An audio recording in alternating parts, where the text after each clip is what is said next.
Hello traders, welcome back to the channel. मेरा नाम है विशाल और आप देख रहे हैं वीकली सेक्टोरल एनालिसिस। दोस्तों, बजट आ रहा है 23 को एंड ये जो वीडियो है बहुत ज्यादा इंपॉर्टेंट होने वाला है। Obviously I will be sharing my analysis regarding the different different sectors, because मेरा ऐसा मानना है कि अगर आपको सेक्टर का एनालिसिस ठीक से पता है, आपको पता है कि मेटल सेक्टर में क्या हो सकता है या आईटी में क्या हो सकता है या एफएमसीजी में क्या हो सकता है, देन उसके स्टॉक्स ढूंढने कोई बड़ी बात नहीं है। First you need to understand कि निफ्टी बैंक निफ्टी में क्या हो रहा है, देन उनके सेक्टर्स में क्या हो रहा है और उसके बाद स्टॉक्स। दूसरी चीज, because budget is coming up on 23rd of July, ये वीडियो इंपॉर्टेंट रहेगा। As I told you, video के एंड में मैं एक छोटा सा मैसेज देना चाहूंगा। वो मैसेज जरूर सुनिएगा, समझिएगा, बट वो मैसेज सुनने से पहले just go through the entire video. only then you will be able to get the total advantage from this education। ठीक है, चलिए शुरू करते हैं वीडियो को। तो सबसे पहले जो हम देख पा रहे हैं ये निफ्टी फ्यूचर का चार्ट है। ठीक है, अगर मैं मंथली टाइम फ्रेम चार्ट यहाँ पे ओपन करूं तो ट्रेंड ऊपर है अभी भी। Momentum is looking fine. RSI is at 8079.79 यानी कि 80 के लेवल्स पे, which is a classical sign of a bull run, that is okay. अगर मैं weekly time frame chart open करता हूं तो आज का यानी कि this week's candle is inverted hammer, a small inverted hammer. Previous week's candle was a small hammer. So ये जो लास्ट 2 वीक का जो प्राइस एक्शन है, ये क्या बता रहा है? ये हमको इतना ही बता रहा है कि it is a war, a small war going between the bulls and the bears. Last week नीचे से माल खरीदा गया, ये वीक माल ऊपर से बेचा गया। सो ओवरऑल कुछ ज्यादा मोमेंटम, हाँ शॉर्ट टर्म में हमको मोमेंटम देखने मिला है इन रीसेंट टाइम्स, या कल भी हमको ऊपर की तरफ मोमेंटम मिला। बट ओवरऑल अगर हम देखें तो लास्ट 2 वीक में उतना ज्यादा प्रोग्रेस नहीं दिखा in terms of momentum. Now अगर मैं डेली टाइम फ्रेम चार्ट के हिसाब से देखूं, द ट्रेंड अभी भी ऊपर है, trend is not down, but the way आज की जो कैंडल क्लोज हुई है, it looks not exactly but it looks like a dark cloud cover for sure. अगर मैं hourly time frame chart open करता हूं तो देखिए, अवरली टाइम फ्रेम चार्ट में ये एक शॉर्टर टर्म सपोर्ट है जो स्विंग ट्रेडर्स हैं या शॉर्ट टर्म मोमेंटम ट्रेडर्स हैं उनके लिए। और ये जो सपोर्ट बैंड है ये है 24,451 से लेके 24,520 या 523 तक। अगर निफ्टी फ्यूचर इसके नीचे क्लोज होता है, सस्टेन होता है, देन ऑब्वियसली हमको दूसरे सपोर्ट लेवल्स देखने पड़ेंगे। और for people who are viewing the chart, the nifty chart with a medium term view, तो उनके लिए जो फर्स्ट सपोर्ट होगा, strong support which will come at 24,000 levels, यानी कि वो वाला सपोर्ट काफी दूर है। बट उससे पहले we are currently trading at a short term support. ये अभी आने वाले टाइम पे पता चलेगा, बिकॉज आई थिंक अभी एचडीएफसी बैंक का रिजल्ट भी आने वाला है, 23rd को बजट भी है। So only time will tell whether this support is broken या हम यहाँ से बाउंस बैक करते हैं। ठीक है, चलिए बैंक निफ्टी को देखते हैं। देखिए, बैंक निफ्टी में एक सिंपल सी चीज मैं आपके साथ शेयर करना चाहूंगा। Bank Nifty is currently trading at a stronger resistance in terms of 161.80% extension. ये देखिए, यहाँ पे मैंने एक्सटेंशन की आपको लाइंस भी शायद दिख रही है, ये वाली। नाउ अगर आप देखोगे तो इसी रेजिस्टेंस को लेके bank Nifty is facing pretty much trouble to go higher और कंटिन्यूसली यहाँ पे कंसोलिडेशन चल रहा है। अगर आपको याद होगा, मैंने शायद लास्ट वीक में यानी कि इसी वीक में मैंने एक वीडियो बनाया था जिसमें मैंने क्लियरली बोला था that this particular level 51,900 could be tested if 50 to 400 या 300, मैंने कुछ लेवल शायद शेयर किया था। अगर वो टूटता है तो ये वाला लेवल टेस्ट होगा, और ये भी एक सपोर्ट लेवल था। यहां से बाउंस बैक आया but it could not surpass 50 to 900 and वापस आज प्रॉफिट बुकिंग आई। Now going ahead, first thing is, अगर हम डेली टाइम फ्रेम चार्ट में देखते हैं तो there is no upside momentum, there is no downside momentum. In fact there is no momentum, there is a consolidation going on, sideways consolidation, and till the time this support is not broken, ये जो entire support band मैं आपके साथ share करना चाहूंगा 51,876 से लेके 51,500, जब तक ये सपोर्ट बैंड है तब तक I think that consolidation will continue and there will be a chance कि यहां से शायद एक बाउंस बैक आ सकता है। But if this support band is broken on closing basis, then maybe थोड़ा सा हमको नीचे के लेवल्स देखने मिलेंगे बैंक निफ्टी। पीएसयू बैंक्स, देखिए पीएसयू बैंक्स में एक मैं क्लियरली बोलूंगा कि ये वीकली टाइम फ्रेम चार्ट है। वीकली टाइम फ्रेम चार्ट में ये 261.80% फिबोनाची एक्सटेंशन। देखिए कभी कभार कैसा होता है कि प्राइस एग्जैक्टली जाके रेजिस्टेंस को टेस्ट नहीं करती, उससे थोड़ी सी दूरी पे होती है, बट प्राइस को पता चल जाता है that I am near resistance and it starts consolidating और starts going through profit booking. And you can see ये में कितने हफ्ते हो गए, इट हैज बीन वीक्स, मैं कंटिन्यूसली बोल रहा हूं कि ये कंसोलिडेशन कंटिन्यू रहेगा और हम पीएसयू बैंक्स में यही देख रहे हैं कि continuously up and down movement है। There is no momentum. Yes, in between swing traders और शॉर्ट टर्म मोमेंटम ट्रेडर्स को कुछ ट्रेड्स मिल गए रहेंगे on the long side, but overall अगर आप देखें nothing great has happened, I should say post April और में in terms of index stock, particular stocks में हुआ रहेगा but in terms of index ज्यादा नहीं। लास्ट जो मैंने वीडियो शेयर किया था उसमें मैंने दो स्टॉक शेयर किए थे। एक था शायद पीएनबी, जिसमें मैंने शेयर किया था कि इसमें अपसाइड मोमेंटम दिख सकता है, बट अनफॉर्चुनेटली ये स्टॉक ऊपर के बदले नीचे आ गया। But there was one stock which I shared that this can go higher, और वो था SBI, and SBI has performed pretty nicely, especially for a short term momentum trader or a swing trader। उनको हम देख पा रहे हैं कि कितना अच्छी तरह से ये स्टॉक ने रैली किया। अगर हम प्राइवेट बैंकिंग स्टॉक्स की तरफ देखें तो प्राइवेट बैंकिंग स्टॉक्स में भी we are trading near 161.80% extension, and इस एक्सटेंशन को टेस्ट करते ही there is continuous consolidation और sideways movement going on। and even in the weekly time frame chart अगर आप देखोगे तो जो कैंडल्स बने हैं लास्ट 3 वीक में इंक्लूडिंग दिस वीक, सब के सब I should say either it is an inverted hammer or it is a spinning top, which means no sort of surety that the markets either can go up or down।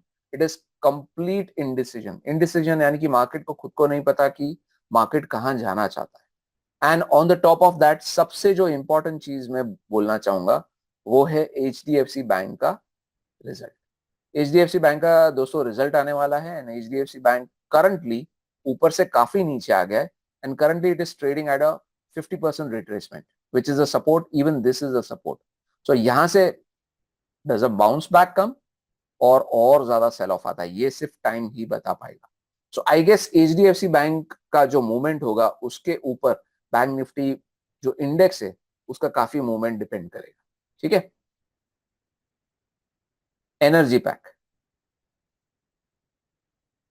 Energy pack अगर हम देखेंगे तो energy pack में consolidation continue कर रहा है। ये मैंने क्लियरली बोला था कि energy as a pack should consolidate pretty much because after this stupendous rally which ended, not ended but which stopped going forward, because यहाँ पे मोमेंटम आप देखोगे ड्रॉप हुआ जोर से, आरएसआई नीचे है, उसके बाद there have been smaller candles and even if they are big, तो एक बड़े बिग ग्रीन कैंडल के बाद ज्यादा से ज्यादा और एक आया और उसके बाद वापस सेल ऑफ आया है। This was obviously due to election results, but ज्यादा मोमेंटम दिखा नहीं है। हाँ, बीच में रिलायंस ने काफी रैली किया था, that is for sure, I can understand that, but we need to understand that after going higher, Reliance also is looking tired, and we should understand that Reliance के भी results आने वाले हैं, so we should be very very open minded and wait what's going to happen in Reliance, only time will tell us। ठीक है, but overall I guess as an sector energy pack should continue consolidating until and unless कोई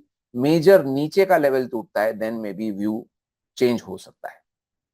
metal pack, देखिए metal pack में भी अगर हम check करेंगे तो मेटल पैक की रैली बहुत ही अच्छी चली, ऑब्वियसली सिंस नवंबर 2023 बहुत अच्छी रैली आई, and then even metal pack tested this 161.80% extension, and you can see that this extension has stopped the rally temporarily, and it has provided enough amount of resistance to this particular sector ताकि rally रुक जाए, and now this week we have seen enough amount of profit booking।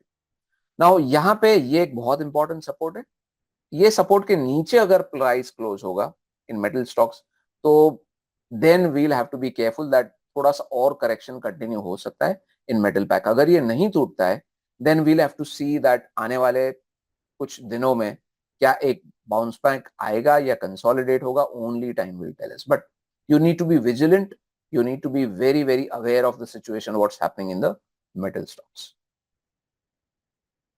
ऑटोपैक. Now auto pack एक ऐसा sector है जिसको market की बिल्कुल पड़ी नहीं है. मतलब मार्केट चाहे में जितना वोलेटिलिटी हो, but auto stocks they are continuously consolidating, specially in the last 1 month. मैंने क्यों 1 मंथ बोला, ये यहां पे आप चेक करिए. लास्ट 4 वीक्स जो भी कैंडल बने हैं सब small candles. Yes, in last 2 weeks I would agree that जो दो कैंडल बने उनकी विक ऊपर की तरफ है, यानी कि सेलिंग ऊपर ऊपर से आया है rather than buying. But overall अगर आप प्राइस को देखें, that the price has been in a range. Now if this range is broken in the next week, maybe on downside, अगर ये ब्रेक होता है तो शायद थोड़ा सा प्रॉफिट बुकिंग आ सकता है. एंड आई गेस कोई भी रैली में किसी भी ट्रेडर को प्रॉफिट बुकिंग पसंद नहीं है. बट दोस्तों एक चीज समझिए, if you want the bull rally to continue, we should also accept consolidations and corrections, because small corrections, small consolidation, little bit of profit booking, all these things are a part of a normal bull rally. ठीक है. Finance pack भी अगर आप देखोगे weekly time frame chart में, last 3 week से जो progress था वो अटक गया है. On the 1st of July, if you can see that there was an inverted hammer, फिर एक डोजी बना और वापस आज एक छोटा डोजी बना है, which is an inverted hammer, or you can say a doji which has a wick on the upside. Now, according to my analysis, either there will be a profit booking in this particular sector on the downside, vertically on the downside, little bit, or else what will happen is this consolidation might continue like this in the finance pack. ये आप ध्यान रखिए. So if you are holding long positions in finance stocks, be very careful, be very vigilant, and track your trailing stop losses on your stocks. All right. Consumption pack, I guess it is in a strong uptrend, but what has happened today is, I guess, वो कहते हैं ना कि जब एक overall market correction आता है, then even strong sectors go through it. So मेरे हिसाब से आज का एक जो दिन है उसके ऊपर हमको ज्यादा इतना इंपॉर्टेंस नहीं देना चाहिए. But in case if we see some sort of profit booking happening below this level or a little bit below than that, then I guess swing traders, or not even swing traders, but even positional traders should start looking at their trailing stop losses. Okay. FMCG pack. Now FMCG pack has been able to outperform the market, and in recent times, recent last few days, or at least last 2 to 3 weeks, I should say, FMCG and the IT pack has helped the market to stay at a higher level. But I feel now the trend is still up, no doubt about that, but it is little bit overstretched in the short term. So अगर एक consolidation और या तो एक profit booking अगर आता है FMCG pack में, I will not be surprised. Yes, मैं ये नहीं बोल रहा हूँ कि किसी के पास अगर FMCG के stocks हैं तो आपको profit book करके निकल जाना चाहिए. But मेरा view, my understanding says that little bit of consolidation, if it happens, I will not be surprised. So at least I will hold my FMCG stocks with a trailing stop loss, and if they get triggered, I'll come out. But yes, I will also keep my mind open that the RSI, the daily RSI is at 77, 78, and the weekly RSI has shot up above 70. ये आपको ध्यान रखना है. Infra pack. Now infra pack में अगर हम देखें, then last week's candle was a doji, sort of hanging man, and then today we have a big red candle. We should just be careful that we do not close below this level of 9051, especially this one 8822.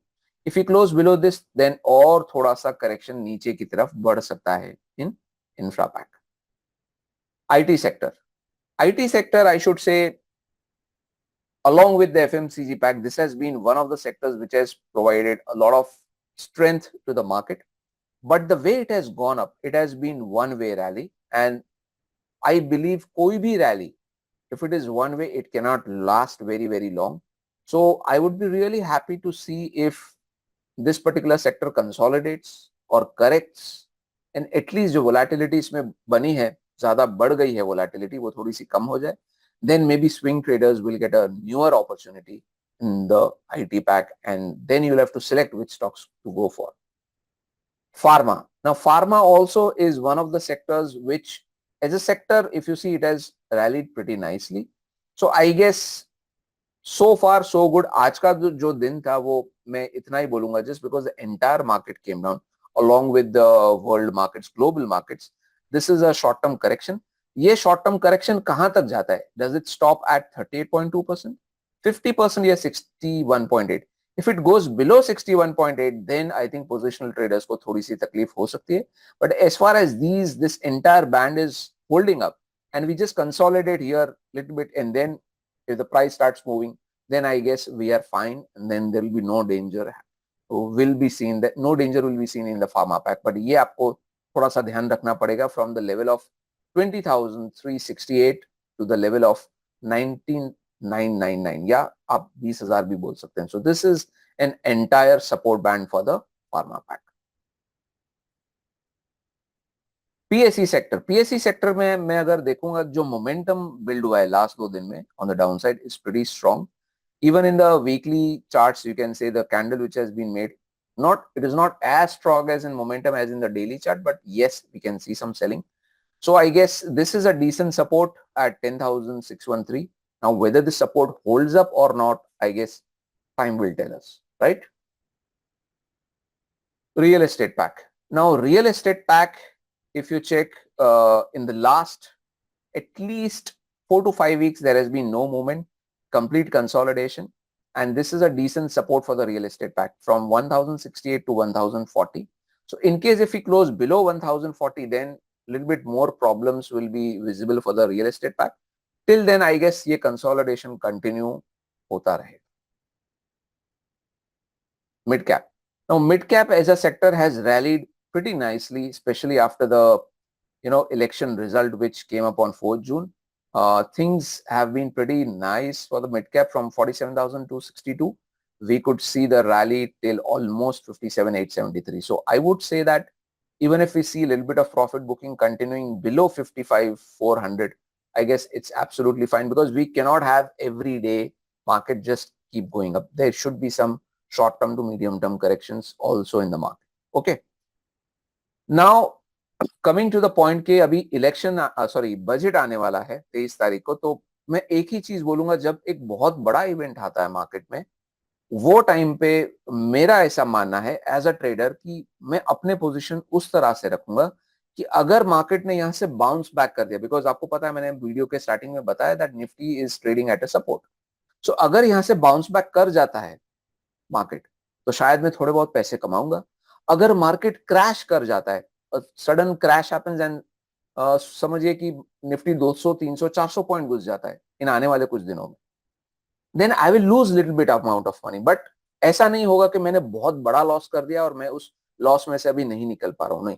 So I will have positions, but उतनी ही positions रखूंगा जितना risk मैं ले सकूं, mentally also and as per my pocket size. Now what is the meaning mentally का मतलब ये है कि समझिए आपकी 10-10, 15-15 पोजीशंस ओपन है और बजट में मार्केट में बहुत ज्यादा वोलेटिलिटी देखी. टू मैनेज दोस 15 पोजीशंस शायद आपको बहुत ज्यादा स्ट्रेस होगा. तो ये समझना जरूरी है कि नंबर ऑफ पोजीशंस कम रखी जाए and the entire exposure of the portfolio also in the budget time should be lesser. मैं ये नहीं बोल रहा हूं कि मार्केट क्रैश करेगा. हो सकता है यहां से 1000 पॉइंट्स की रैली भी आ जाए, मे बी करेक्शन भी आ जाए, मे बी साइडवेज भी हो जाए. बट एज अ ट्रेडर, एक ट्रेडर का काम यह है कि जब एक बहुत बड़ा इवेंट आता है, managing risk is more important than making money. पैसा बनाने के लिए बहुत सारे दिन पड़े हैं मार्केट. रोज मार्केट 9:15 को ओपन होगा और रोज 9:30 को क्लोज होगा. But the recent week, the next week, you have to be little bit careful. Alright. So I hope ये जो वीडियो था उसने आपको काफी हेल्प किया होगा समझने में that how markets will move, how Nifty will move and what sort of thought process आपको रखना चाहिए ऐसे किसी भी इवेंट से पहले. अगर आपको वीडियो अच्छा लगा then please let me know with your comments below. Alright. Trade less, trade wisely. Thank you.